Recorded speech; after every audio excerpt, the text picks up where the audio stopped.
तो भाई लोग कैसे हो। आज मैं फिर आप लोग के लिए बांके लाल की स्टोरी लेके आया हूँ, बांके लाल और 40 चोर। चलिए कहानी स्टार्ट करते हैं। बांके लाल का जन्म शिव के आशीर्वाद से हुआ था। बचपन में उसकी एक शरारत से क्रोधित होकर शिव ने उसे शाप दे दिया था। बांके जब किसी को हानि पहुंचाने के लिए कोई शरारत करेगा तो उस व्यक्ति को हानि के बजाय बहुत लाभ होगा, उसका थोड़ा सा लाभ इसे भी मिलेगा। अपनी शरारतों के कारण शिव के शाप से बांकेलाल विशालगढ़ के राजा विक्रम सिंह के महल में पहुंचकर ठाठ से रहने लगा। बांकेलाल इतना कुछ पा लेने के बाद भी शरारत करके दूसरों को हानि पहुंचाने के बाज नहीं आता था। राजा विक्रम सिंह ने उसे बहुत सम्मान दिया था, लेकिन वह राज सिंहासन पर अधिकार करने की योजना बना रहा था। उन्हीं दिनों की बात है, विशालगढ़ में पड़ोसी देश सूरजपुर में चोरों का एक गिरोह ने अपना आतंक फैला रखा था। राजा सूरज सिंह चोरों को पकड़ने के प्रत्येक यत्न करके देख चुके थे, किंतु एक भी चोर हाथ न लगा था। 40 चोर, 40 चोर, 40 चोर। जबकि इधर 40 चोरों का गिरोह का आतंक बढ़ता ही चला गया। लूट लो, हा हा हा, डाकू आ गए। ओह, लगता है चोर कभी पकड़े ना जा सकेंगे और हमारी निर्दोष प्रजा पर अत्याचार होते रहेंगे। सहसा राजकुमारी चंद्रमुखी ने गंभीर होकर कहा, पिताश्री, अगर आप मेरी राय माने तो वे दुर्दांत चोर कुछ ही दिनों में पकड़े जा सकते हैं। वह कैसे राजकुमारी चंद्रमुखी?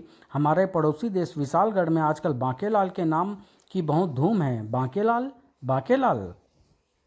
ओह, बांकेलाल, उसके चर्चे तो हमने भी सुन रखे हैं। महाराज, राजकुमारी जी उचित फरमा रही है। हमें उन चोरों का सफाया करने के लिए बांकेलाल जी की मदद लेनी चाहिए।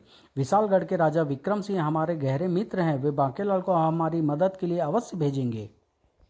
सूरजपुर से एक दूत तुरंत विशालगढ़ आ पहुंचा और महाराज विक्रम सिंह को हमारा व हमारी पुत्री राजकुमारी चंद्रमुखी का प्रणाम। सूरजपुर संकट में है, बांकेलाल की मदद की आवश्यकता है। अगर वे 40 चोर, ओह, सूरजपुर संकट में है और देर सवेर वह संकट विशालगढ़ पर भी मंडरा सकता है। बांकेलाल, तुमने यह पत्र सुन लिया होगा, हम तुम्हारे विचार जानना चाहते हैं। उफ, एक और मुसीबत। बांकेलाल, हम तुम्हारी स्वीकारोक्ति चाहते हैं। अब आप कहें तो भला मैं कैसे इनकार कर सकता हूँ महाराज, ओखली में सिर देना ही होगा। महाराज, पड़ोसी देश होने के नाते हमें मदद का उनका ये निवेदन स्वीकार करना ही चाहिए था। बांकेलाल जी उनकी मदद के लिए तैयार हो गए हैं, यह बहुत खुशी की बात है। महामंत्री जी, आप बांकेलाल के तुरंत प्रस्थान की तैयारी करवा दें। जो आज्ञा महाराज। दूसरे दिन बांकेलाल ने सूरजपुर जाने के लिए महाराज और महामंत्री से विदा ली। अच्छा महाराज, अब उन 40 चोरों की मृत्यु की खबर के साथ ही मैं आपसे भेंट करूंगा। शीघ्र ही बांकेलाल विशालगढ़ की सरहद पार कर गया। आहा, कितना मनमोहक दृश्य है। इस झरने के पास ही भोजन का आनंद लिया जाए। वाह, भोजन इत्यादि से निपट कर वाह, कैसी शीतल हवा चल रही है। क्यों न कुछ देर यहाँ आराम किया जाए। और लेटते ही एक विचार बांकेलाल के मन में कौंधने लगा। उन 40 चोरों ने तो लोगों को लूटकर बहुत बड़ा खजाना एकत्रित कर लिया होगा, बिल्कुल ही अली बाबा और 40 चोरों के खजाने की तरह। काश इन चोरों के खजाने की गुफा मुझे दिखाई पड़ जाती और मैं कहता, खुल जा सिम सिम। मेरे इतना कहते ही गुफा के द्वार पर बहता झरना रुक जाता, गुफा के मुंह पर पड़ा विशाल पत्थर हट जाता, गड़ गड़ गड़, और एक विशाल खजाने की गुफा का द्वार मेरे सामने होता। अरे, कुछ देर बाद ये तो सचमुच गुफा का द्वार है, जो मेरे खुल जा सिम सिम कहते ही खुल गया। इसका मतलब मैं अली बाबा की कहानी वाले 40 चोरों की गुफा में आ गया हूँ। बंद हो जा सिम सिम। अगर ये वही गुफा है तो अभी इसका द्वार बंद हो जाएगा। द्वार बंद हो रहा है, गड़ गड़ गड़। बांकेलाल शीघ्रता के साथ आगे बढ़ा। एक विशाल खजाना कहीं मेरा इंतजार तो नहीं कर रहा। और यह वह पल बांके के लिए महान प्रसन्नता से भरा था। खजाना ही खजाना। जय भोले शंकर, तेरी जय हो, आज तूने सुन ली मेरी पुकार। अब इस खजाने से मैं एक ऐसा राज्य बनाऊंगा जहां मेरे जैसे लोग ही रहेंगे। लेकिन तभी वह बुरी तरह से चौंक पड़ा। अरे, ये तो गुफा का द्वार खुलने की आवाज़ है। और सचमुच वह गुफा का द्वार खुलने की ही आवाज़ थी। 40 चोर, 40 चोर, 40 चोर। फिर एक स्थान पर पहुंचने के बाद ठहरो। एकाएक सरदार मन ही मन कुछ बुदबुदाने के साथ कह उठा, सिमसिम प्रकट हो। और फव्वारे के बीच से लहराती हुई एक आकृति उठने लगी। हुक्म आका, बोल सिमसिम, यहाँ कोई आया तो नहीं? मैंने बाहर एक घोड़ा चढ़ता हुआ देखा है। हा हा हा, तेरा घोड़े वाला शिकार गुफा में ही मौजूद है आका। नाम है उसका बांकेलाल। क्या? साथियों, पूरी गुफा को घेर लो, दुश्मन को ढूंढकर सिर धड़ से अलग कर दो। यह सुनते ही 40 चोर गुफा के चप्पे चप्पे पर फैल गए। 40 चोर, 40 चोर, यहाँ नहीं है, मर गए, यहाँ भी नहीं है। ओह, स्वर्ण मुद्राओं का यह ढेर हिल कैसे रहा है? हुक यहाँ छिपा है। अरे बाप रे, यह क्या है? और चोर ने उसे बाहर खींच लिया। अरे तुम्हारे पीछे कौन है? बांकेलाल की तरकीब काम कर गई। कौन है पीछे? पीछे तेरे पिताश्री हैं कमबख्त। धड़ाक, भाग बांके, वरना ये तुझे गाजर मूली की तरह काट डालेंगे। अरे वह रहा उस गुफा में, पकड़ो, जाने ना पाए, पकड़ो पकड़ो, इधर ही गया है। अरे बाप रे, ये तो मेरे पीछे ही आ रहे हैं। लेकिन इस बार वह भागने में सफल नहीं हो पाया और इस तिलिस्म गुफा से बच निकलना आसान नहीं है। खलील, खत्म कर दो इसे, एक ही झटके में हलाल कर दूंगा सरदार। नहीं। खलील की तलवार हवा में उठी, लेकिन छन्न, ओह, यह कहाँ फंस गई तलवार? नहीं। खलील, क्या हुआ? तलवार फंस गई थी सरदार, लेकिन अब नहीं छोड़ूंगा सरदार, एक ही बार में बकरे की तरह हलाल कर दूंगा। टन, आह, ओह, यह तो गया काम से। लगता है मुझे ही यह कार्य करना होगा। सरदार का तलवार वाला हाथ हवा में लहराया। हा हा हा, नहीं, साए। अरे कहाँ गया? सरदार मुझे छोड़ दो, मैं तो बड़े काम का आदमी हूँ सरदार, तुम्हारे काम आऊँगा। देर मत करो सरदार, यह राजा का जासूस लगता है, खत्म कर दो इसे। नहीं सरदार, मैं जासूस नहीं हूँ, बल्कि अगर तुम कहो तो मैं तुम्हें एक ऐसी योजना बनाकर दे सकता हूँ कि राजा का पूरा खजाना पलक झपकते तुम्हारे हाथ लग जाए। राजा का खजाना? हाँ महाराज, हाँ सरदार, गुफा का वह खाली कोना बिल्कुल अच्छा नहीं लग रहा। अगर वहाँ राजा का खजाना आ जाए तो गुफा की सुंदरता में चार चांद लग जाए। सरदार, मैं सूरजपुर की राजकुमारी चंद्रमुखी को अपहरण कर यहाँ ले आऊंगा और फिरौती में तुम राजा का पूरा खजाना मांग लेना। फिर राजकुमारी को मुझे सौंपकर अपने दल में शामिल कर लेना। सरदार, ये राजकुमारी को नहीं, सैनिकों को लेकर आएगा। अगर तुम्हें यकीन नहीं होता तो तुम अपने 2 आदमी मेरे साथ भेज दो, जो हर पल मेरे साथ मेरे अंग रक्षक बनकर रहेंगे। अगर मैं कोई गड़बड़ करूं तो वे मुझे वहीं समाप्त कर दे। बांकेलाल ठीक कहता है। ठीक है बांकेलाल, हम तुम्हें एक मौका देते हैं। अगर तुम राजकुमारी को ले आए तो हम तुम्हारा विवाह राजकुमारी से करके तुम्हें अपने दल में शामिल कर लेंगे, वरना सपुआ बिछुआ तुम दोनों उसके साथ जाओ और नंगी तलवारें हमेशा हाथों में रखना, समझे? समझ गए सरदार।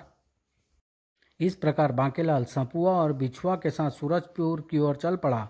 उफ, मैं तो कुछ दिन चैन व आराम से बिताने के लिए निकला था, न जाने कहाँ फंस गया। बांकेलाल, महल निकट आ रहा है। अगर चालाकी की तो हम तो मरेंगे ही, लेकिन तुझे भी नहीं छोड़ेंगे। मुझे मरना नहीं है भैया। महल के मुख्य द्वार पर जाओ, महाराज से कहो कि बांकेलाल आए हैं। बांकेलाल, महाराज आपका ही इंतजार कर रहे हैं। लेकिन आपके साथ ये दोनों, ये मेरे अंग रक्षक है, ये मेरे अंग भक्षक है, मेरा मतलब अंग रक्षक है। ओह, आप भीतर आ सकते हैं बांकेलाल जी, चलो भाई। महल में महाराज सूरज सिंह ने बांकेलाल का भव्य स्वागत किया। आइए बांकेलाल जी, हम तो कब से आपके ही इंतजार कर रहे थे। वाह, क्या बांका जवान है बांके। उफ, कमबख्त बिल्कुल पास पास खड़े हैं, कान में फुसफुसा भी नहीं सकता। पर बांकेलाल, ये दोनों शस्त्रधारी कौन है?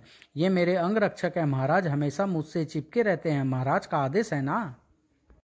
अब क्या करूं महाराज, विक्रम से मुझे इतना चाहते हैं कि वे तो आधी सेना ही मेरे साथ भेजना चाहते थे, किंतु मैंने केवल इन्हें ही चुना। क्यों मित्रों? हाँ हाँ हाँ जी हाँ। बांकेलाल, कुछ भी करो पर उन 40 चोरों को पकड़ो या समाप्त करो। आप चिंता मत कीजिए महाराज, बस एक बड़ा सा संदूक जिसमें कुछ पत्थर भरे हो मंगवा दीजिए, फिर देखिए बांकेलाल का कमाल। और संदूक का बांकेलाल क्या करेगा, यह प्रश्न किसी ने नहीं पूछा। और फिर उसी रात्रि, कार्य बेहद जोखिम भरा है, सावधानी से होना चाहिए। चिंता मत करो, मैं राजकुमारी को ले आऊँगा और किसी को कानो कान भी खबर न होगी। मैं यहीं बांकेलाल के पास रुकता हूँ। सपुआ राजकुमारी चंद्रमुखी के कक्ष की ओर जाने लगा। देखो, जब तक सपुआ राजकुमारी को लेकर आए तुम इस संदूक को खाली कर दो। और तुम मौका पाकर राजकुमारी की जगह मुझे ही इस संदूक में बंद कर दो। मजबूरन बांकेलाल को इस संदूक खाली करना पड़ा। बेटा, गिन गिन कर बदले न लिए तो मेरा भी नाम बांकेलाल नहीं। अब ठीक है, ही ही ही। कुछ ही देर में सपवा राजकुमारी चंद्रमुखी को ले आया। राजकुमारी बहू से इसे तुरंत संदूक में डालो, जल्दी करो, अगर किसी ने देख लिया तो तुम्हारे साथ मैं भी मारा जाऊंगा। और फिर बांकेलाल जी, आप आधी रात के वक्त और इस संदूक में क्या है? दरबान, क्या तुम्हें महाराज का आदेश प्राप्त नहीं हुआ कि मुझसे कैसा भी प्रश्न न किया जाए। क्षमा बांकेलाल जी, भूल हो गई, आप जा सकते हैं, चलो। कुछ दूर पहुंचते ही, सुनो, यहाँ से तुम दोनों लौट जाओ, मैं राजकुमारी के कक्ष में फिरौती की चिट्ठी पहुंचा दूंगा और फिर शीघ्र ही सारे खजाने के साथ सिमसिम गुफा पहुंच जाऊंगा। ठीक है, लेकिन अगर कोई चालाकी की तो हम राजकुमारी को जान से मार डालेंगे और इसी खाली संदूक में उसकी लाश महल में भेज देंगे और उसके बाद तुम भी नहीं बचोगे। अगले दिन महल में हंगामा मच गया। महाराज, राजकुमारी जी गायब है। क्या? जी हाँ महाराज, उन 40 चोरों के गिरोह ने उनका अपहरण कर लिया है और यह फिरौती की चिट्ठी है। पत्र पढ़ते ही सूरज सिंह के होश उड़ गए। महाराज सूरज सिंह, राजकुमारी की सलामती चाहते हो तो पूरा राजकोष बक्सों में भरकर किसी एक आदमी के साथ पहाड़ वाले दरिया के किनारे भेजो। 40 चोर। बांकेलाल जी, यह सब क्या हो गया? न जाने वे मेरी बच्ची के साथ क्या सुलूक करेंगे। आप कुछ करिए बांकेलाल जी। महाराज, हमें आपसे कुछ कहना है। जो कहना है जल्दी कहो। मेरी बच्ची। महाराज, बांकेलाल जी के दोनों अंग रक्षक कहीं दिखाई नहीं पड़ रहे। महामंत्री ने तुरंत प्रश्न किया। बांकेलाल जी, यह तो हम भी बहुत देर से महसूस कर रहे हैं। कहाँ हैं आपके अंग रक्षक? जी वो, हम बताते हैं महाराज। वे दोनों अंग रक्षक रात में ही एक संदूक के साथ बांकेलाल जी ने कहीं फरार कर दिए हैं और उस संदूक में क्या था यह तो बांकेलाल जी ही जाने। उस संदूक में तो पत्थर भरे थे। महाराज, मुझे लगता है इस संदूक में ही राजकुमारी जी का अपहरण कर लिया गया है। क्या? बोलो बांकेलाल, क्या यह सच है? और अगर नहीं तो फिर तुम्हारे अंग रक्षक संदूक के साथ रातों रात कहाँ गायब हो गए? बोलो बांकेलाल, चुप क्यों हो? ओह, अब सच्चाई प्रकट करने का वक्त आ गया है। दूसरे ही क्षण, महाराज, लगता है अब सब कुछ बताना ही होगा। हाँ महाराज, वे दोनों मेरे अंग रक्षक नहीं बल्कि चोरों के साथी थे। क्या? जब मैं विशालगढ़ से चला तो न जाने कैसे उन्हें इस बात की खबर लग गई और अगर तुमने हमारा काम न किया तो हम अभी तुम्हारा सिर धड़ से अलग कर देंगे। और महाराज, मजबूरन मुझे उनके 2 साथियों को अंग रक्षक बनाकर महल में लाना पड़ा। लेकिन तब तक मैं उन चोरों के गिरोह का समाप्त करने की एक तरकीब भी सोच चुका था। और महाराज, अब मैं उन सबको उन्हीं के जाल में फंसाऊंगा। वो कैसे? एक संदूक में स्वर्ण मुद्राएं और शेष सभी संदूकों में सैनिकों को सिमसिम गुफा में ले जाकर। वाह महाराज, बांकेलाल जी ने तो योजना पुख्ता तैयार की है। तब देर किस बात की, आज ही योजना पर कार्य आरंभ हो। हे भगवान, मेरी पुत्री की रक्षा करना। योजना पर अमर शुरू हो गया। वाह, अब आएगा मजा। इन 40 सैनिकों को भेद मैं सिमसिम गुफा पहुंचते ही खोल दूंगा। प्रसन्न होकर सरदार अवश्य ही मुझे अपने दल में शामिल कर लेगा। फिर सैनिकों का भेद खुलने के बाद राजकुमारी को छोड़ने के लिए सरदार फिरौती का खजाना भी मांग लेगा और एक दिन सरदार का टेटवा दबाकर मैं खुद सरदार बन जाऊंगा और पूरे खजाने का मालिक भी। वाह, लगता है इस बार मेरा स्वप्न पूरा होकर रहेगा। खुल जा सिमसिम। अंदर पहुंचते ही सबने बांकेलाल को घेर लिया। कहो बांकेलाल, ले आए खजाना? हाँ सरदार, बक्से खोलकर देख लो। बांकेलाल, एक डाकू ने बक्सा खोलकर देखा। सरदार, बक्सों में खजाना ही है। वाह, सभी बक्से नीचे उतार दिए गए। हा हा हा। अब इन्हें बक्सों की हकीकत बता दूं। सरदार, इन बक्सों में खजाना। हा हा हा, हम जानते हैं बांकेलाल, और अब तुम हमारे अड्डे का राज जान चुके हो, इसलिए हम तुम्हें जीवित नहीं छोड़ सकते। हा हा हा। नहीं, और इस खूबसूरत छमिया से हम विवाह करेंगे। हा हा हा। शैतान, मत छू हमें। उड़ा दो बांकेलाल की गर्दन। ओह, यह तो चक्कर उल्टा ही हो गया, लेकिन अभी भी बाजी मेरे हाथ में है। दूसरे ही पल बांकेलाल का संकेत मिलते ही संदूकों में बंद सैनिक बाहर निकल आए। मारो मारो, एक भी बचने ना पाए। धोखा, मुकाबला करो। राजकुमारी जी, घबराइए नहीं, अब ये चोर हमारा कुछ नहीं बिगाड़ सकेंगे। जबकि इधर महासंग्राम सा छिड़ गया। मारो मारो, हाय मरा। बांकेलाल, अब तू मेरे हाथों से नहीं बचेगा। ओह नहीं। खचाक, बचाओ। नीचे बैठने के साथ ही बांकेलाल ने सरदार के दोनों टांग पकड़कर खींच ली। ओह, मेरी गर्दन उड़ाएगा काने सरदार, अभी मजा चखाता हूँ। बांकेलाल सरदार की छाती पर चढ़ बैठा। ले उड़ा मेरी गर्दन, उड़ा। धम धम। क्रोध से गरजते हुए सरदार ने तलवार वाला हाथ अभी ऊपर उठाया ही था कि हाय, मर गया। राजकुमारी चंद्रमुखी कहीं से रस्सी ढूंढ लाई और कमबख्त मुझसे विवाह करेगा। अभी पता चल जाएगा जब उल्टा लटकाऊंगी तुझे। ओह राजकुमारी। उधर सैनिकों ने सभी चोरों पर विजय प्राप्त कर ली। फिर सैनिकों, इन सभी नामुराद चोरों को इन बक्सों में बंद कर दो और सारी गुफा पर अपना कब्जा कर लो। मर गया, आह। बांकेलाल घायल पड़े बिच्छुआ के निकट पहुंचा। ओह बिच्छुआ, तुझे तो मैं बिच्छू से ही कटवाऊंगा। नहीं बांकेलाल, मुझे क्षमा कर दो। बिच्छू मैंने छोड़ दिया है। अगर ये तुझे काटे बिना निकल गया तो समझ कि मैंने बख्श दिया तुझे। नहीं, अब भला मैं अपनी काटने की आदत से बाज थोड़ी आऊँगा। ही। यह किया मैंने इस बंदे के से पंगा। वाह, यह राग सुनकर मजा आ गया। मुझे तो अब खिसक लेने में ही भलाई है। बांकेलाल सपुआ के पास पहुंचा। और सपुआ, तू भी मेरा अंगरक्षक बना था। तुझे तो मैं इस पोटली में बंद सांप से ही डसवाऊंगा। माफ कर दो बांकेलाल, मुझे सांप से मत डसवाना। लेकिन बांके ने पोटली सपुआ के ऊपर पलट दी। देखा राजकुमारी जी, रस्सी देखकर तो इसके प्राण निकल गए। सांप देख लेता तो शायद इसकी 7 पुश्तें मृत पैदा होती। वहाँ बांकेलाल, तुमने तो कमाल ही कर दिया।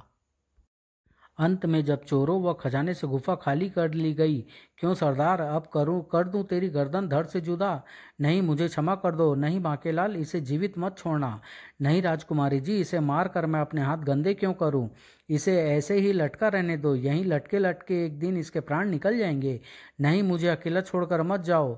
गुफा के बाहर निकलते ही बंद हो जा सिमसिम, जबकि भीतर सिमसिम प्रकट हो सिमसिम। आखिर तूने भी वही भूल कर दी ना जो एक दिन अबू हसन और उसके 40 चोरों ने की थी। स्त्री को यहाँ लाया, अब परिणाम भुगत। मैं केवल उसी ही आका मानती हूँ जिसके पास 40 चोर का दल होता है। अब तू अकेला है, मैं जा रही हूँ। हा हा हा। नहीं। उधर महल में मेरी बच्ची, पिताश्री, अगर आज बांकेलाल जी न होते तो शायद आपकी बेटी मर गई होती। चुप खड़ा रहे बांके, तेरी योजना की टंगड़ी तो टूट चुकी है। बांकेलाल, हमें तुम पर और विशालगढ़ के महाराज विक्रम सिंह पर नाज है, जिनके पास तुम जैसा हीरा है। यह तो मेरा फर्ज था महाराज। और फिर जब बांकेलाल वापस विशालगढ़ की ओर रवाना हुआ, बांकेलाल जी, यह सफ़ेद गुलाब का पुष्प आपको हमारी याद दिलाता रहेगा। ओह धन्यवाद राजकुमारी। काश पुष्प की जगह राजकुमारी ने मेरे गले में वरमाला डाली होती। समाप्त।